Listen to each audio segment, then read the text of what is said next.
બ્રિટાનિયામાં પરિણામ બાદ નેગેટિવ કામકાજ જોઈ રહ્યા છે, કારણ કે વીક સેટ ઓફ નંબર્સ આપણને આવતા દેખાઈ રહ્યા છે. નફાની વાત કરી લઈએ તો 678 કરોડની પાસે આવ્યો છે. અનુમાન કરતા નંબર્સ જે છે તે ત્યાંથી સુધરતા દેખાયા છે. કન્સર્વ આવકની વાત કરી લઈએ તો 4719 કરોડની આસપાસ રહેતી દેખાય છે. અનુમાન કરતાં થોડો આંકડો આવકનો નબળો છે. એબિટાની વાત કરી લઈએ તો 853 કરોડની પાસે પહોંચ્યા છે. અહીંયા પણ 935 કરોડનું અનુમાન હતું, એના કરતાં એબિટા ઘટ્યા છે. અને માર્જિનની વાત કરી લઈએ તો 19% અનુમાન સામે 18.1% પર માર્જિન આવતા દેખાયા છે. તો અમુક નંબર્સ અનુમાન કરતાં થોડા ઓછા છે.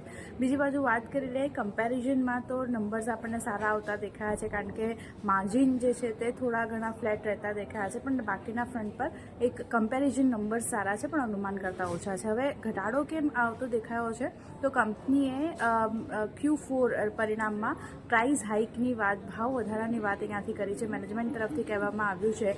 અને જે અત્યારે ફ્રાઇટ અને ઇનપુટ કોસ્ટનો ખર્ચ વધી રહ્યો છે એને ધ્યાનમાં રાખીને તેઓ ભાવ વધારો જે છે તે અહીંયાથી કરવા જઈ રહ્યા છે. અને આ એક કારણના લીધે જે સ્ટોકમાં નેગેટિવ કામકાજ છે તે આપણે જોઈ રહ્યા છીએ.